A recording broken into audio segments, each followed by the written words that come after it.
ஏசாயா தீர்க்கதரிசியின் புஸ்தகத்திலே 43ஆம் அதிகாரம் 26வது வசனத்தை நாம் வாசிக்கும் பொழுது வேதத்தில் இவ்விதமாய் பார்க்கிறோம்.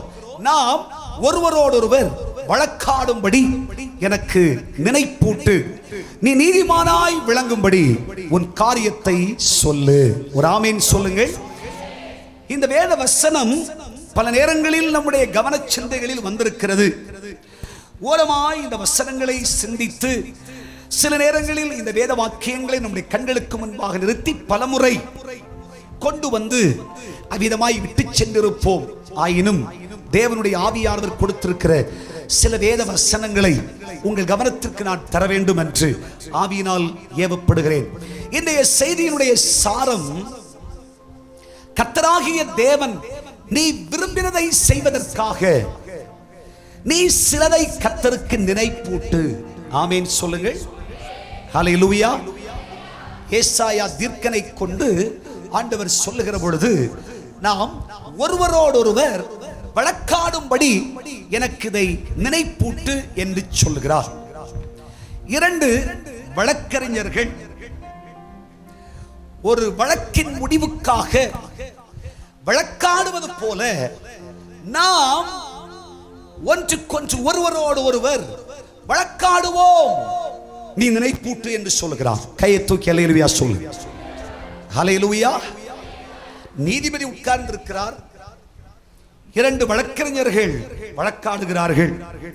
தன் பக்கத்தில் இருக்கிற நியாயம் என்ன, நீதி சான்றுகள் என்ன என்பதை குறித்து ஒரு வழக்கறிஞர் தன் பக்கவாளிக்காக பேசுகிறார். இன்னொருவர், என்னுடைய தரத்திலும் நிற்பவர் குற்றவாளி அல்ல, அவரும் நீதிக்கேற்றவர், சட்டப்பூர்வமாய் சில சான்றுகள் இருக்கிறது என்று சொல்லி அவரும் வழக்காடுகிறார். வழக்கு 2 பேரும் ஒருவரோடொருவர் வழக்காடிக் கொள்கிறார்கள். சில நாட்கள் சென்று நீதிபதி தீர்ப்பு எழுதுகிறார். அது யார் நீதியை பெற்றுக் கொள்வார்கள்? இக்காலத்தில் நீதியை தேட முடியாது என்றாலும் கூட நீதியை குறித்து பேசியவர்கள், சான்றுகளாய் சிலதை அர்ப்பணம் செய்தவர்கள், உண்மை என்று தெளிவுபடுத்தியவர்கள், அவர்கள் சாராராய் பேசிய வழக்கறிஞர் எதை பேசினாரோ அதை மனதிலே நினைத்து ஒரு நல்ல தீர்ப்பு அத்தகைய வழக்கறிஞரின் பக்கம் வந்து சேரும். கர்த்தருக்கு ஒரு கைத்தட்டு கொடுங்க பாருங்க. இங்கே கர்த்தராகிய தெய்வம் சொல்கிறார், நாம் வழக்காடுவோம். கையை தூக்கி ஹல்லேலூயா சொல்லுங்க. ஹல்லேலூயா. நாம் வழக்காடுவோம், அப்பொழுதுதான் தீர்ப்பு வரும். ஆமென் சொல்லுங்க. ஆமென். நாம் என்றால் நம்முடைய கர்த்தராகிய தேவன், நாம் என்றால் கர்த்தருடைய பிள்ளைகளாய் இருக்கிற தேவனுடைய ஜனம். நாம் ஒருவரோடு ஒருவர் வழக்காடுவோம். இதற்காக சொத்து சண்டையா? இல்லை. ஏதாவது அநியாயம் செஞ்சோமா? இல்லை. பல சமயங்களில் சபையாகிய நாம் தேவனுடைய பாதத்தில் அமர்ந்திருந்து பிரார்த்தனை செய்கிறோம். என்ன பிரார்த்தனை? தெய்வமே, இந்த ஆசீர்வாதத்தை நீர் எனக்கு தந்துதான் ஆக வேண்டும். ஆமேன் சொல்லுங்க. யாக்கோபு மாதிரி ஜெபம் செய்கிறோம். நீர் எனக்கு நிச்சயம் நன்மையை தந்துத்தான் ஆக வேண்டும். என் சந்ததியை ஆசீர்வதித்துத்தான் ஆக வேண்டும். நீர் எனக்கு ஒரு வீட்டை கட்டி கொடுத்துத்தான் ஆகணும். ஆமேன் சொல்லுங்க. என் பிள்ளைக்கு ஒரு நல்ல வேலை நீ கொடுத்துத்தான் ஆகணும் சாமி. என் பிள்ளை படிச்சு முடிச்சு இவ்வளவு நாள் ஆச்சுதே, நினைச்சபடி ஒரு காரியம் நடக்கலையே, நீங்க இதை செஞ்சுதான் ஆகணும். கண்டிப்பா நீங்க இதை செய்யணும். நிச்சயம் நீர் இதை செய்ய வேண்டும் என்றவரை கட்டாயம் செய்கிறோம். ஹல்லேலூயா. நியாயமானது கேட்கிறவன் எவனும் பெற்றுக் கொள்ளுவான். ஆமேன் சொல்லுங்க. நியாயப்படி கேட்கிறோம். ஆண்டவர் சொன்னார்ல யோவான் 14:14 என் நாமத்தினாலே நீங்கள் எவைகளை கேட்டாலும் அவைகளை உங்களுக்கு கொடுப்பேன் என்று சொல்லி இருக்கிறார். நியாயப்படித்தான் கேட்டிருக்கிறோம்.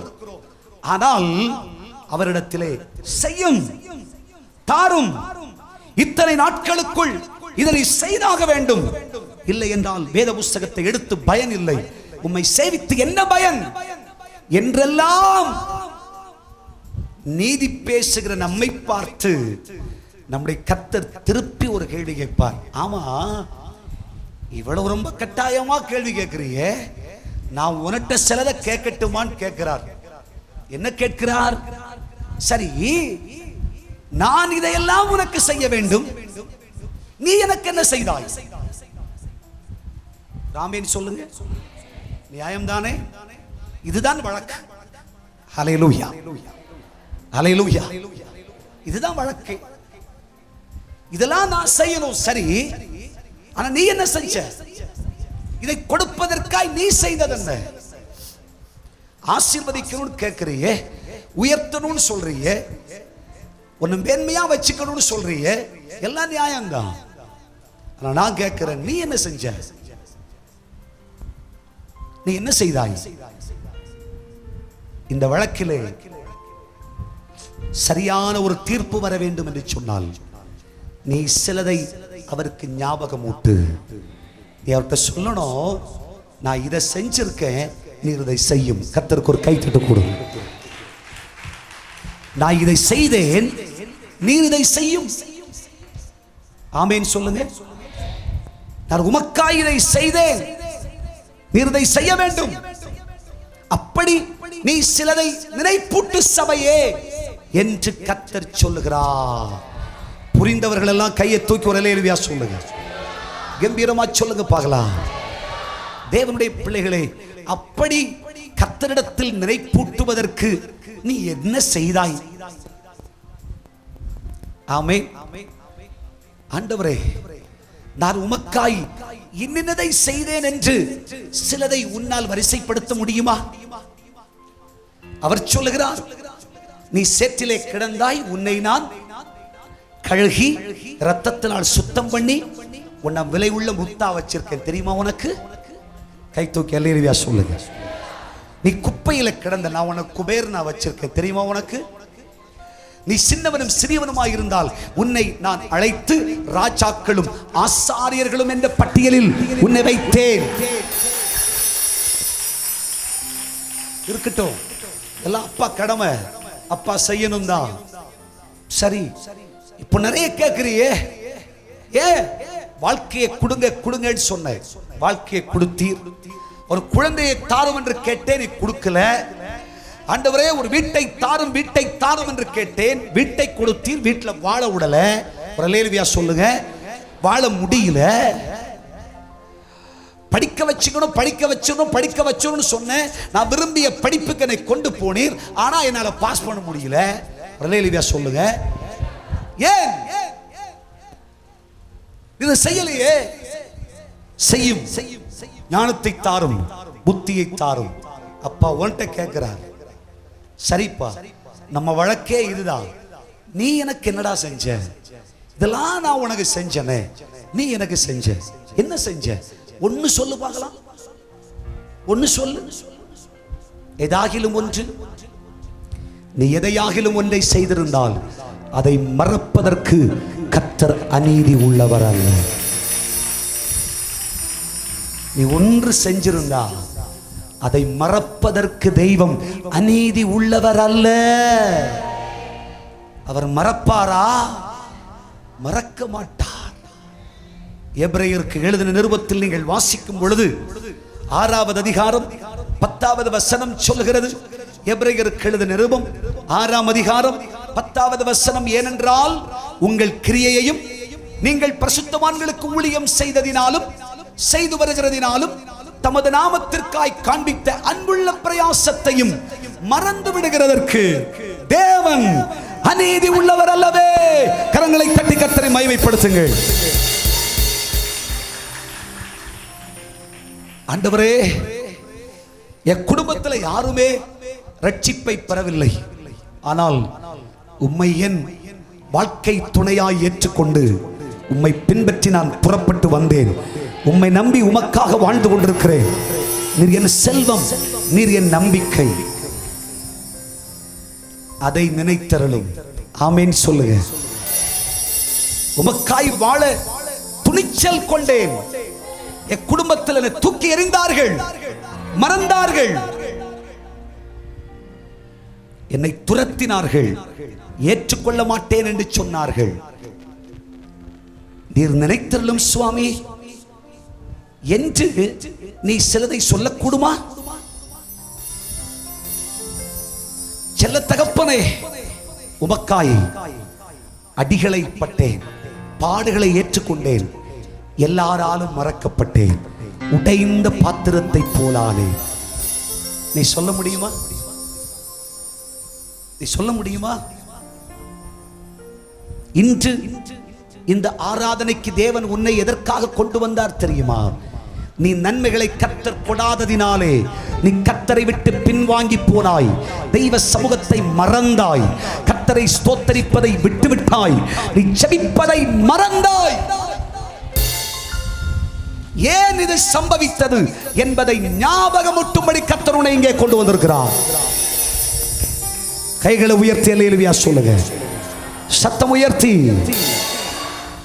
நீ இன்றைக்கு தேவ சமூகத்திற்கு முன்பாக எதையாகிலும் கர்த்தரிடத்திலிருந்து பெற்றுக்கொள்வதற்கு, தெய்வமே நீர் நீதி உள்ளவராயிருக்கிறீர், அநீதி உள்ள தெய்வம் அல்ல. ஆகையால் சிலதை என் வாழ்க்கையில் கேட்பதற்கு மிகவும் அதிகமாய் செய்ய வல்லவர் என்று விசுவாசிக்கிறேன். நீ கொடுப்பதற்கு நான் இதை உமக்கு செய்தேன் என்று நீ சொல்லக்கூடுமா? பஞ்சத்திலும் பசியிலும் பட்டினியிலும் ஒரு பிடி மாவும் கொஞ்சம் எண்ணெயும் இருக்கிறது, அதை உமக்கு கொடுத்தேன் என்று நீ சொல்ல முடியுமா? முடியுமா? செல்ல தகப்பனே, 5 அப்பம் 2 மீனை கொடுத்தீர், அதை எனக்காக வைத்திருந்தேன். 3 நாள் உம செய்தியினுடைய சுவாரஸ்யம் என்னை மறக்க செய்தது, மறந்தேன்.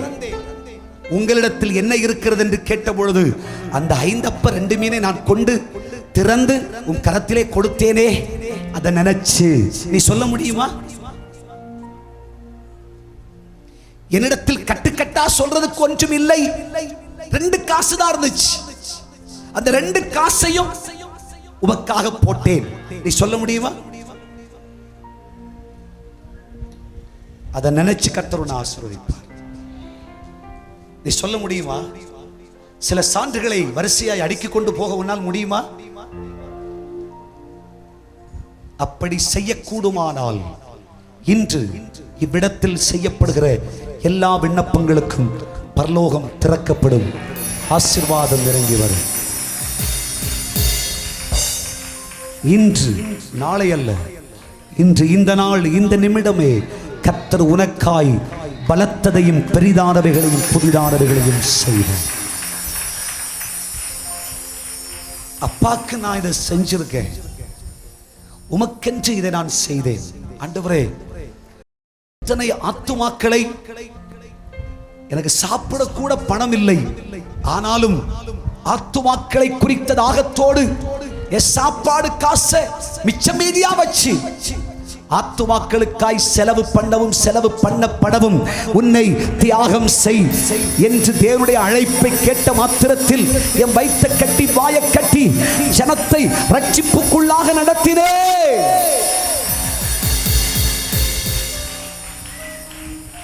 நீ சொல்ல முடியுமா? முடியுமா? முடியுமா? சொல்லக்கூடுமா? இவ்வளவு கஷ்டத்திலும் நஷ்டத்திலும் வேதனையிலும் பாடுகளிலும் நான் உம்மையே சேவித்தேன். யார் உம்மை விட்டு போனாலும் பரவாயில்லை, நான் உம்மை விட்டு போக மாட்டேன். உம்மோடு இருந்தேன். உம்முடைய சீஷர்களும் உம்மை மறுதலித்தார்கள், எவரும் உம்மிடத்தில் இல்லை. ஆனால் நானோ சிலுவையின் அடிவாரத்திலே நின்றேன் என்று நீ அவரை நினைப்பூட்டும்படி சிலதை சொல்லக்கூடுமா என்பதுதான் தேவனுடைய கேள்வி. நீ சொல்லக்கூடும் என்றால் அவர் நன்மையை செய்வதற்கு இன்றைக்கும் நீதி உள்ளவராயிருக்கிறார். அன்புள்ள பிரயாசங்களை ஏற்றுக்கொள்ளுகிற தெய்வம். ஆமேன் சொல்லுங்க. கிறிஸ்துவின் மேல் நீ வைத்த அன்பின் பிரயாசங்கள் அத்தனையும் தன் கணக்கிலே வைத்திருக்கிற தெய்வம். எத்தனை அடி உதய வாங்கின பிற்பாடும் தினமும் தான் செய்கிறது போல எருசலேமின் பலகணிகளை திறந்து வைத்துக் கொண்டு 3 வேளை ஜெபம். இதை நினைக்காம இருப்பாரா? நினைக்காம இருக்க முடியுமா? சரீரத்துல சிரசிலிருந்து பாதம் வரைக்கும் வியாதி, எல்லா வியாதியும் நம்ம சரீரத்தில் தான் இருக்கு. ஆனாலும் தேவ சமூகத்தில் செய்த பிரதிஷ்டை, நான் கர்த்தருடைய பாதத்தில் வாரத்துக்கு ஒருமையாக உபவாசித்து ஜெபிப்பேன். டாக்டரே சொல்லிட்டார் செத்துருவேன், செய்யாத. ஆனா நீ என்ன செஞ்ச தெரியுமா? அப்பாட்ட செஞ்ச பிரதிஷ்டை விலக மாட்டேன். நினைக்காம இருப்பாரா? ராஜ போஜனமாகிலும் என்னை தீட்டுப்படுத்தாதபடி என்னை பரிசுத்தமாய் காத்துக் கொள்ளுவேன் என்று நீ செய்த உடன்பாடு நினையாதிருப்பாரோ? சொல்லு தைரியமா. அப்படி சுத்தமா உன் சமூகத்துல வாழ்க்கை செஞ்சிருக்கேன். என் வாயை கட்டி வைத்த கட்டி உமக்காக வாழ்ந்திருக்கிறேன். என் சிறு வயது இந்த பூமியில் சம்பிரயமாய் வாழும் காலத்தில் என் வாலிபத்தை உமக்கென்று தந்து, சரீரமெல்லாம் காயப்பட்டாலும் பரவாயில்லை, செத்து மடிந்தாலும் பரவாயில்லை என்று இரவு பகல் உமக்காக ஓடி ஓடி உழைத்தேனே, அதை நினையாதிருப்பீரோ?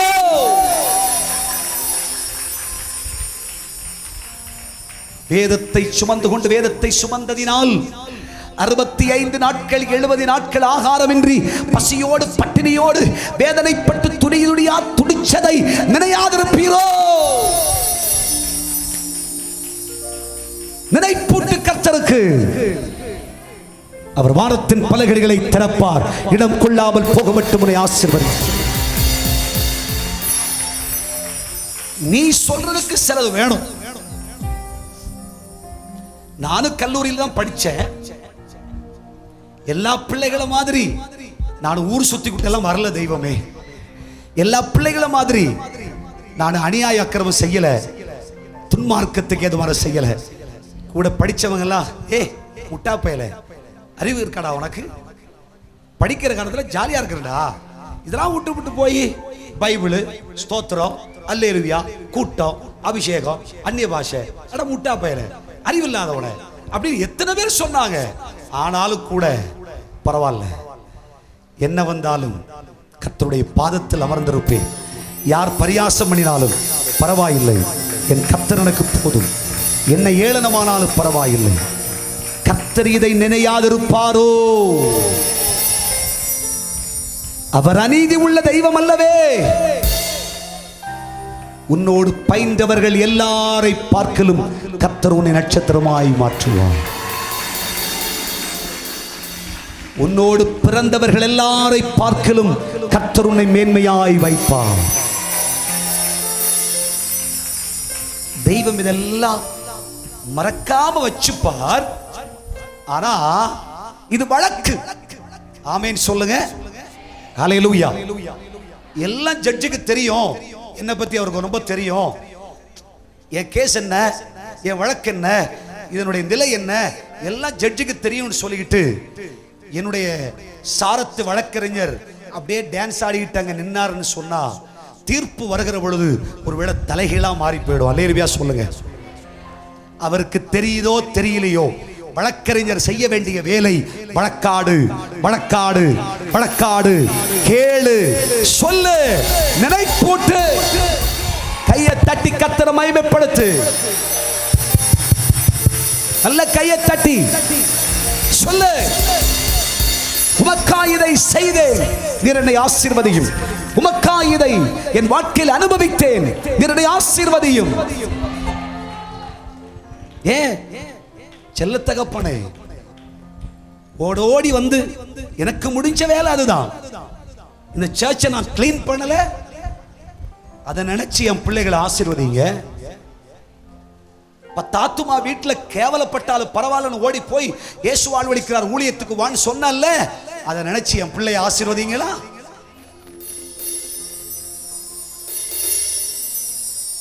இல்லையா? இல்லையா? நீ சொல்ல முடியுமா? சொல்ல முடியுமா? இல்லாம கட்டாயப்படுத்தி ஆசீர்வாதத்தை கேட்காத. ஹல்லேலூயா. நியாயமா கேளு. நியாயம் செய்கிறவர் நீதிபரர் நீதியா செய்வார். கர்த்தருக்கு ஒரு கை தட்டு. சும்மா உட்கார்ந்து உடுத்த சேலை அசையாம, போட்ட பவுடரே குலையாம, வச்ச லிப்ஸ்டிக் எல்லாம் அழியாம, போட்ட தலையும் அசையாம உட்கார்ந்து அதை தருவீராக, இதை தருவீராக, இதை கொடுப்பீராக, இதை செய்வீராக அப்படின்னா வராதுன்ற. கை தட்ட மாட்டீங்களோ?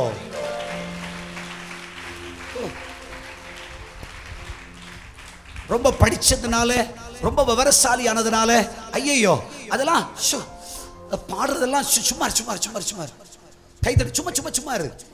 நீ கை தட்டுறதையும் கர்த்தர் கணக்குல வச்சிருக்கா தெரியுமா? தட்டு கையே.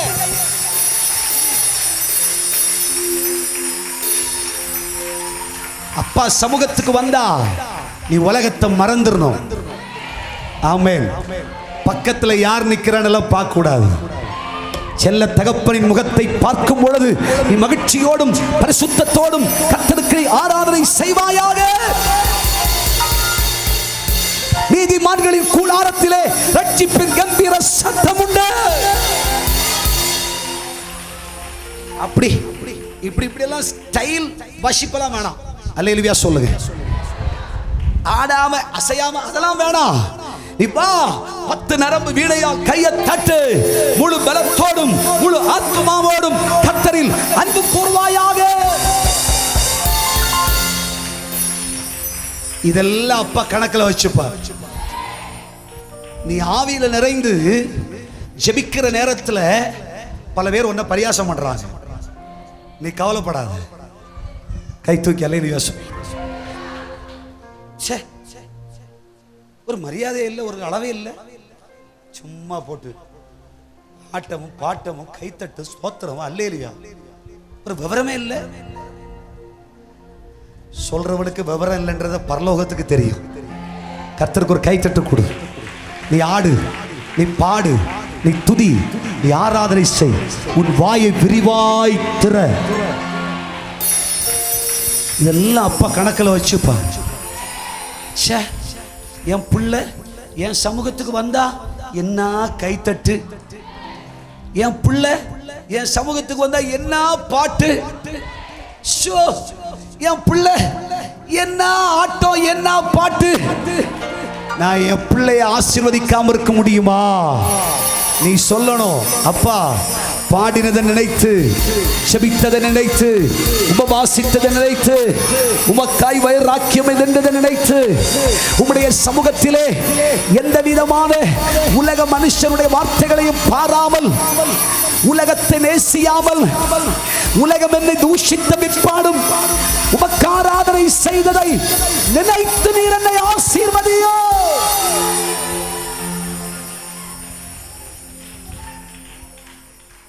இதுதான் தீர்க்க தரிசனம். ஹல்லேலூயா. பிரதர் என்னன்னே தெரியல பிரதர், ஆசீர்வாதமே வரல பிரதர். எனக்கு என்னன்னு தெரியுமா? கர்த்தருக்கு ஒரு கை தட்டு கொடு. என்னன்னே தெரியல பிரதர், ஒரே போராட்டம். உனக்கே தெரியலனா எனக்கு எப்படி தெரியும்? கையை தூக்கி அல்லேலூயா சொல்லு பிரதர். ஒரே போராட்டம். என்ன போராட்டமோ என்ன போராட்டமோ தெரியல. இது எந்த ஆர்ப்பாட்டம்னு தெரியல. கர்த்தருக்கு ஒரு கை தட்டு கொடு. எதுக்கு எடுத்தாலும் ஒரே போராட்டமா தான் இருக்கு. அல்லேலூயா சொல்லுங்க. கையை தூக்கி கம்பீரமா. ஐயா உனக்கு போராட்டமும் இல்லை, மந்திரவாதமும் இல்லை, பில்லி சூனியமும் இல்லை. நீ செய்த சூனியம் தான் உனக்கு. கர்த்தருக்கு ஒரு கை தட்டு கொடு. நீ உனக்கே சூனியம் செஞ்சது சும்மா இருக்கு. பாட வேண்டிய இடத்துல பாடல, ஜெபிக்க வேண்டியதில்லை ஜெபிக்கல, ஆராதிக்க வேண்டியது ஆராதிக்கல, கொடுக்க வேண்டியதை கொடுக்கல. கர்த்தர் சமூகத்தில் நீ சரியா இல்லை, அதனால கர்த்தரும் சும்மா இருக்கார். கையை தூக்கி அல்லேலூயா சொல். அப்படி செய்தும் அவர் சும்மா இருக்காருன்னு சொன்னா நீ இன்னைக்கே கேஸை ஃபைல் பண்ணு. கர்த்தருக்கு ஒரு கை தட்டு. 24 hours முன்னாடி அது பெஞ்சுக்கு வரும். கர்த்தருக்கு ஒரு கை தட்டு கூடி. 24 hours முன்னாடி கிராஸ், 24 hours முன்னாடி ஆர்குமெண்ட், 24 hours முன்னாடி ஜட்ஜ்மெண்ட்.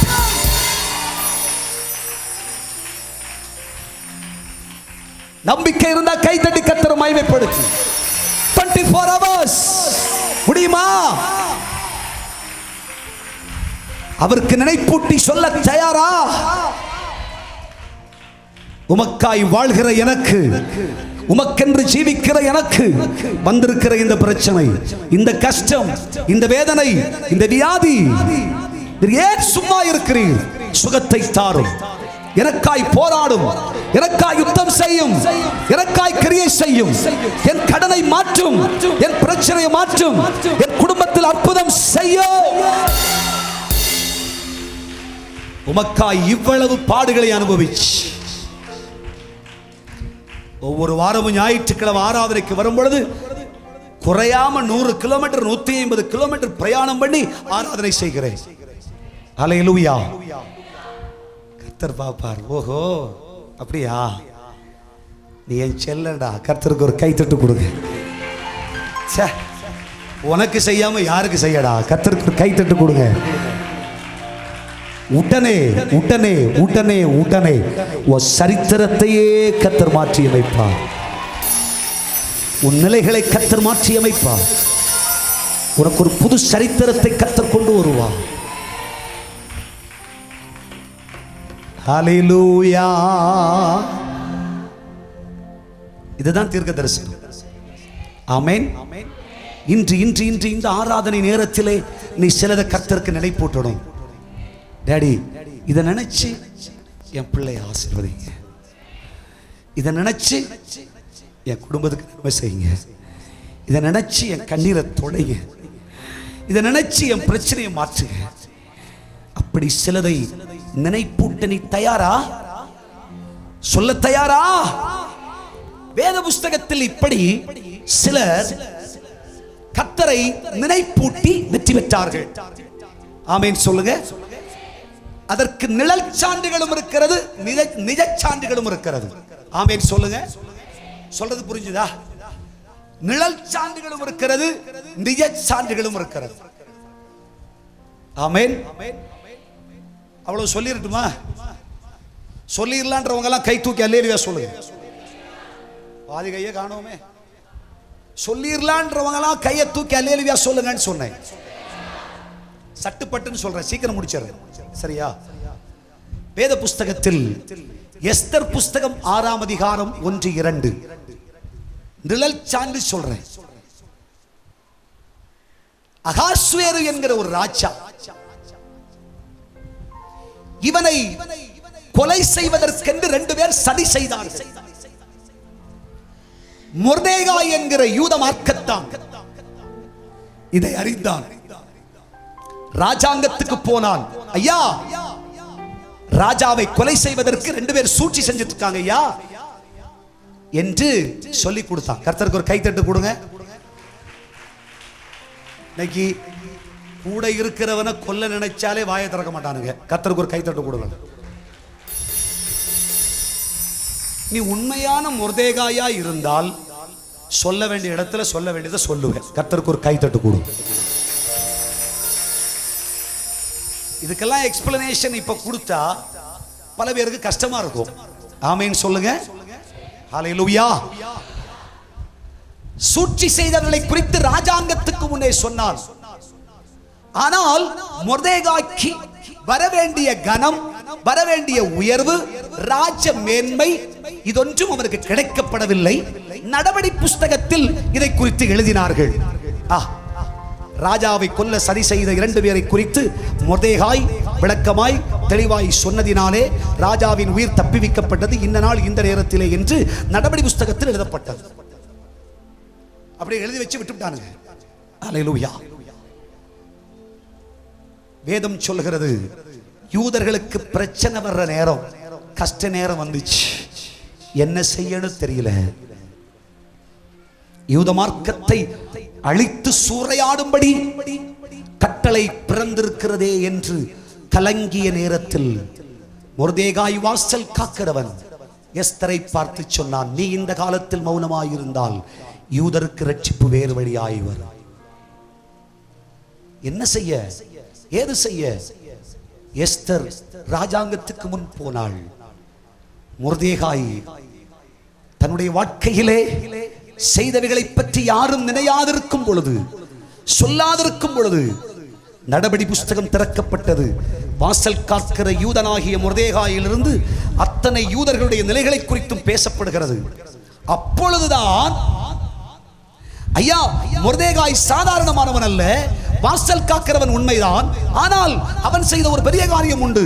என்னவென்றால், அவன் ராஜாவின் உயிரையே பாதுகாத்தவன். ராஜாவின் உயிருக்கு அவ்வளவு பாதுகாப்பா இருந்தவன். அப்பொழுதுதான் அகாஸ்வேருக்கு ராஜா, ஓஹோ, அப்படி ஒருவன் உண்டா? அது யார்? ஆமான் கொலை செய்ய பார்க்கிற மொர்தெகாய், தேவனுடைய ஜனத்தை அழிக்க நினைக்கிற ஆமான் இருக்கிறானே, அவன் ஒரு தூக்குமரத்தை உருவாக்கி மொர்தெகாயிலிருந்து துவங்க வேண்டும் என்று துவக்கத்துக்கு காத்து கொண்டிருக்கிறான். அந்த மொர்தெகாய் பாவம், அவன் ஏழை, அவன் வாசலில் நின்று கொண்டிருக்கிறான். அப்பொழுதுதான் அகாஸ்வேரு நடபடி புஸ்தகங்களை திறந்து பார்த்து கொண்டு, ஓஹோ, இவ்வளவெல்லாம் செய்தவன், இவனை இதுவரைக்கும் ராஜாங்கம் கனம் பண்ணவில்லையே என்று அவன் செய்ததை நினைத்து, கைத்தட்டி கர்த்தரை மகிமைப்படுத்துங்கள்.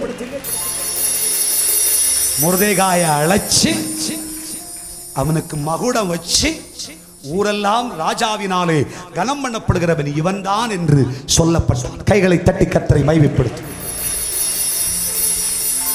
இது நிழல், நிழல், நிழல். ஹல்லேலூயா. ஒரு ஆகாசுவேருவே இப்படி செய்வான் என்றால் நம்ம சர்வாதிகாரி இப்படி செய்வார். கர்த்தருக்கு ஒரு கைதட்டு கொடுங்க. எல்ஷடாய், எபினேசர், ஆமென். அவர் புஸ்தகத்தில் நிறைய நம்ம பத்தி எழுதி இருக்குல்ல, எழுதி இருக்குடா சொல்லலாம். எழுதாட்டி தலையை ஆட்டாத, கையை தட்டி கர்த்தரை மகிமைப்படுத்து. எழுதி இருந்தா சொல்லு, என்னை பத்தி எழுதி இருக்கையா. அது மட்டுமல்ல, மத்தேயு சுவிசேஷம் 8ஆம் அதிகாரத்திலே நீங்கள் வாசிக்கும் பொழுது 8வது வசனம், லூக்கா எழுதின சுவிசேஷம் 7ஆம் அதிகாரம் 4, 5, 6 வசனம். கப்பர்நகூமுக்கு இயேசு வந்தார். இயேசு வந்த பொழுது ஒருவன் தன்னுடைய வேலைக்காரனுக்கு பலவீனம் என்று சொல்லி இயேசுவினிடத்திலே சுகத்தை கேட்கிறான். சுகம் வேண்டும் தான், ஆனால் அவன் சொல்லுகிறான், நான் அபாத்திரன், எனக்கு நானே பதில் சொல்றேன், நான் இந்த நன்மைக்கு தகுதி இல்லாதவன். கையை தூக்கி அல்லேலூயா சொல்லுங்க. தாவீது சொன்னான், நான் ஒரு வெறுமையான பாத்திரம், நான் நீர் நினைப்பதற்கு மனுபுத்திரன் எண்ணி பார்ப்பதற்கு அவன் எம்மாத்திரம், உன் சமூகத்திற்கு முன்னே நான் புழுவாய் இருக்கிறேன். அல்லேலூயா சொல்லுங்க. நீங்க சொல்லுவீங்களா? சொல்லுவீங்களா? தேவனுடைய பிள்ளைகளை அபாத்திரன் என்று சொன்னான். ஆனால் லூக்கா சுவிசேஷத்திலே நீங்கள் வாசிக்கும் பொழுது 7ஆம் அதிகாரம் 4, 5, 6 வசனம் சொல்லுகிறது, ஊரார்கள் என்ன சொன்னார்கள் தெரியுமா? இயேசுவே, அவன் அபாத்திரன் எல்லாம் இருக்கட்டும், ஆனால் அவன் உம்முடைய ஜனத்தை நேசித்தவன். ஆமென் சொல்லுங்க. 2, அவன் அவன் குடும்பமா உமக்கு ஒரு தேவாலயம் கட்டி கொடுத்தவன். கை தூக்கி அல்லேலூயா சொல்லுங்க. அதனால அவன் நீர் கொடுக்கிற சுகத்திற்கு பாத்திரமானாயிருக்கிறான். ஆமென். ஆண்டவர் இயேசு அதை நினைச்சு அவன் வேலைக்காரனை சுகமாக்கினார். கைகளை தட்டி கர்த்தரை மகிமைப்படுத்து. ஆமென் சொல்லுங்க. கர்த்தருக்கு ஒரு கை தட்டு கொடுங்க பார்க்கலாம். சபையே, கர்த்தரை நினைப்பூட்டுவதற்கு நீ என்ன செய்திருக்கிறாய்? ஏதாகிலும் செய்தாயா? வேத புஸ்தகத்தில் நீங்கள் வாசிக்கும் பொழுது 2 ராஜாக்களின் புஸ்தகம் 20ஆம் அதிகாரத்தில் எசேக்கியா சாக வேண்டும் என்று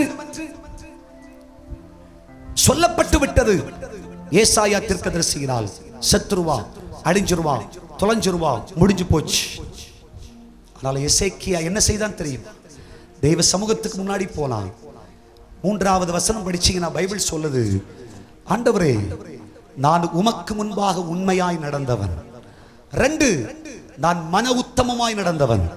3 உமக்கு பிரியமில்லாததை நான் எதுவுமே செய்யல. கைகளை உயர்த்தி அல்லேலூயா சொல்லுங்க. அதை நினைச்சு எனக்கு ஜீவனை பிச்சையாய் தாரும். கைகளை தட்டி கர்த்தரை மகிமைப்படுத்து. நீ சொல்ல முடியுமா? முடியுமா? உண்மையாய் நடந்தேன். உண்மைக்கும் நமக்கும் ரொம்ப தூரம். ஆமென் சொல்லுங்க. 2 உன் சமூகத்திற்கு முன்னே மன உத்தமம். அவ்வளவு மன தெளிவா இருக்கு. காலேபை போல உத்தமன், யோபுவை போல சாத்தான் கூட என்ன பார்த்தா சொல்லுவான், அவன் நல்ல மனுஷன். கையை தட்டி கர்த்தரை மகிமைப்படுத்துங்களா. யோபு உத்தமன், சன்மார்க்கன், பொல்லாப்புக்கு விலகின், தேவனுக்கு பயப்படுகிறவன், நீதிமான் என்று சொல்லப்பட்டவன் இல்லையா? ஆமென் சொல்லுங்க. கர்த்தருக்கு முன் மன உத்தமமாய் நடந்தேன். 3 பொல்லாதவைகளை செய்யல.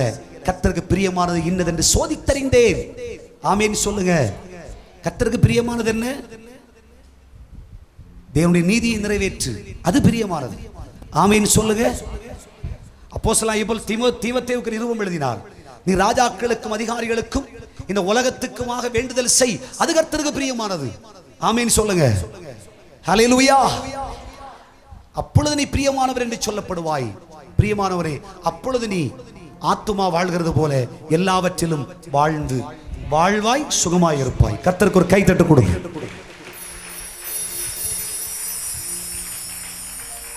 எசேக்கியா சொல்றா, நான் இப்படி வாழ்ந்தேன் என்பதினாலே எனக்கு உயிரை திரும்ப பிச்சையா தாங்க தாங்க. கர்த்தரால திரும்ப முடியல. ஹல்லேலூயா. இப்படி ஒரு வழக்காடு நம்ம செய்ய முடியுமா? இப்படி ஒரு வழக்கு உன்னால் நடத்த முடியுமா? பெர்ஃபெக்ட்டா இருக்க, ஆசீர்வதிக்க. உமக்கு முன் சரியா இருக்க, ஆசீர்வதிங்க. என் பிள்ளைகள் சரியா இருக்காங்க. யோபு சொன்னான்ல, என் பிள்ளைகள் பாவம் செய்திருப்பார்களோ என்று சொல்லி தேவ சமூகத்திலே பலி செலுத்தினார். சொல்ல முடியுமா? அப்பொழுது கர்த்தராகிய தெய்வம் எசேக்கியாவுக்கு சாவு குறிக்கப்பட்டது. இன்னைக்கு உலகத்துல உன் குடும்பத்திற்கும் உன் வாழ்வுக்கும் முடிவு நாளை உலகம் குறித்து விட்டது. செத்துருவான், அழிஞ்சிருவான், இவன் நிலைமை எழும்ப மாட்டான். இந்த வியாதியோட செத்தா, பிசினஸ் போச்சுல்ல போச்சு, வேலை போச்சுல்ல போச்சு, அழிஞ்சான், இனிமே இங்க இருக்க மாட்டான். டிரான்ஸ்பர் ஆச்சுல்ல முடிஞ்சு, இவன் சரித்திரம் க்ளோஸ் அப்படின்னு பல பேர் சொல்றாங்க. நீ கலங்காத, தைரியப்படு, தேவ சமூகத்துக்கு போ. எசேக்கியாவை போல செல்ல டாடி, நானும் சமூகத்தில் உண்மையாய் நடந்தேன், நீரதை அறிவீர். உத்தமமாய் நடந்தேன், நீரதை அறிவீர். தகப்பனே, உமக்கு பிரியமானதை செய்தேன், நீரதை அறிவீர். ஆகையால் மீண்டும் என்னை எடுப்பித்து கட்டுவீராக, என்னை ஆசீர்வதிப்பீராக, எனக்கு உயிரை பிச்சையாய் தருவீராக, மீண்டும் எனக்கு நல்வையை தருவீராக என்று நீ கர்த்தரிடத்தில் கேட்பாய் என்றால், அதே ஏசாயாவை அனுப்பி 15 வருஷத்தை கர்த்தர் உனக்கு கூட்டி கொடுக்கிறார். உன் ஆயுசு நாட்கள் கூடிட்டு கர்த்தர் சரித்திரத்தை மாற்றுகிறார். அழிந்து போன, தொலைந்து போன எல்லாவற்றையும் என் ஆண்டவர் மீண்டும் வேர் பற்றி பூத்து காய் காய்த்து கனிதர செய்கிறார். எத்தனை பேர் இதை விசுவாசிக்கிறீர்கள்? ஆமென் சொல்லுங்க. இன்னும் வேதத்தில் ஒரு வேத சான்று சொல்லி முடிச்சிடுறேன். நெகேமியான் ஒரு மனுஷர் இருந்தார். அல்லேலூயா. அலங்கம் இடிந்து கிடக்கிறது, அலங்கத்தை கட்ட வேண்டும், யாரும் உதவி செய்ய மாட்டார்கள். தன் இருதயத்தில் அவ்வளவு பெரிய துக்கம். அலங்கம் இடிந்தது, அதனுடைய அர்த்தம் என்ன? குடும்பம் இடிந்தது, வாழ்க்கை சுக்குநூறா போச்சு. வாழ்க்கையில மேன்மையா நினைச்சதெல்லாம் போச்சு, மனக்கோட்டையா கட்டி வச்சதெல்லாம் போச்சு, நொறுங்கி கிடக்கிறது. நொறுங்குண்டதும் நறுங்குண்டதுமான ஆவி உள்ளவர்கள் கர்த்தர் சமீபமாயிருக்கிறார். வியாபாரம் அழிஞ்சிச்சா, தொழில் அழிஞ்சிச்சா, வாழ வேண்டிய குடும்பம் உடைஞ்சிச்சா, நல்லா இருக்க வேண்டிய அப்பா அம்மா அன்பு ஐக்கியம் இல்லையா, குடும்பம் சுக்குநூறா உடைஞ்சு போச்சா, இந்த உடைவிலும் இந்த அழுகையிலும் இந்த வேதனையிலும் நெகேமியாவின் புஸ்தகம் 5ஆம் அதிகாரம் 18-19 வசனம் சொல்லுகிறது. நெகேமியா சொன்னான், ஆண்டவரே, இந்த உலகத்தில் இருக்கிற ராஜாக்கள் வாங்குகிறது போல அவர்கள் ஏற்றுக்கொள்ளும் படிகளை கூட நான் ஏற்றுக்கொள்ளவில்லை. என் கை அவ்வளவு சுத்தமாக இருக்கிறது. கையை தட்டி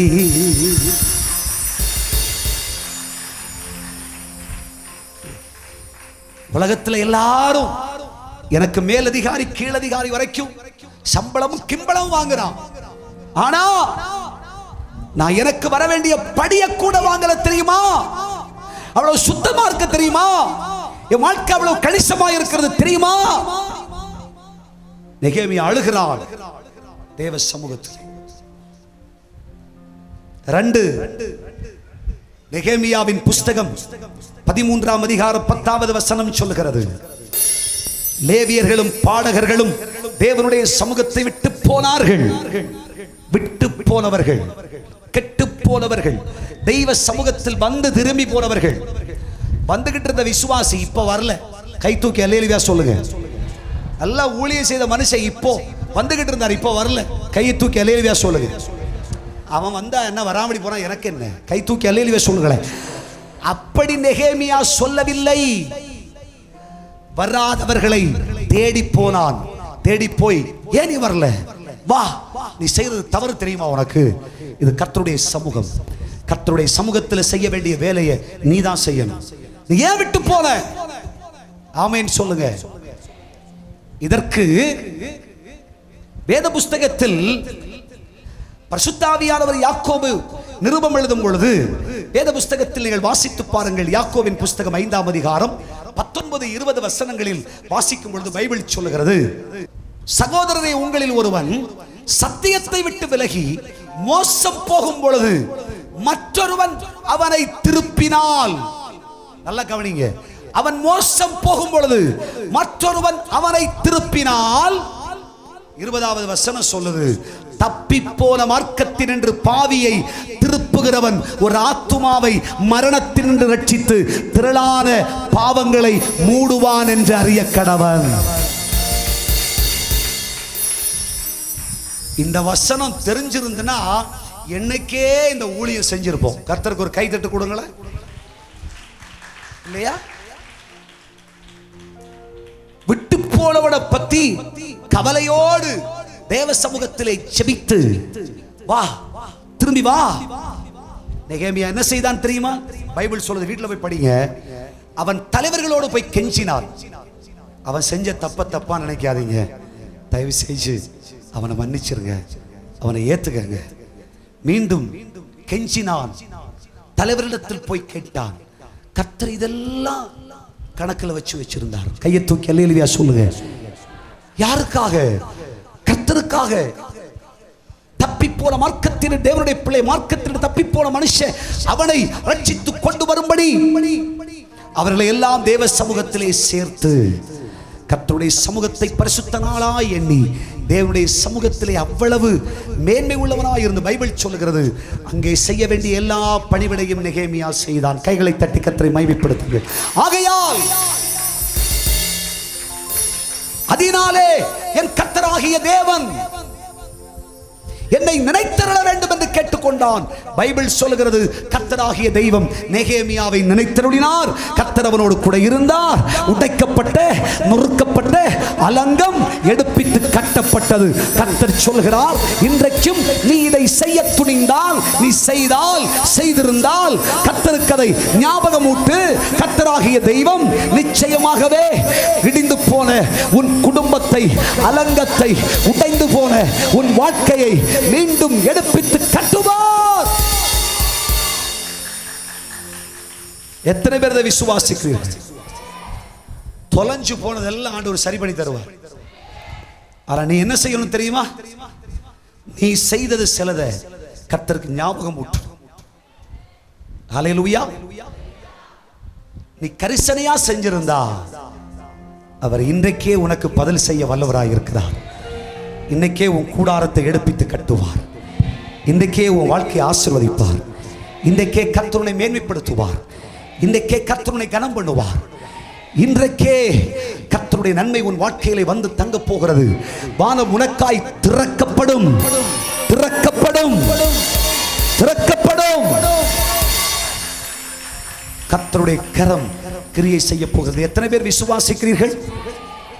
எத்தனை பேர் விசுவாசிக்கிறீர்கள்? இன்னைக்கு கர்த்தருடைய சமூகத்துக்கு முன்பாக, தெய்வமே இதை நான் செய்தேன் என்று தேவ சமூகத்துக்கு முன்னால் உன்னால் சொல்லக்கூடும் என்றால், நினைப்பூட்ட முடியும் என்றால், என் கர்த்தராகிய தெய்வம் உனக்கு ஆசீர்வாதம் வந்தாயிற்று என்று சொல்லுகிறார். உன் ஜெபம் கேட்கப்பட்டது, உன் விண்ணப்பம் கேட்கப்பட்டது, உன் வேண்டுதல் கேட்கப்பட்டது. பதில் அனுப்பி வைத்திருக்கிறேன். பெற்றுக்கொள், பெற்றுக்கொள், பெற்றுக்கொள், பெற்றுக்கொள், பெற்றுக்கொள், பெற்றுக்கொள்.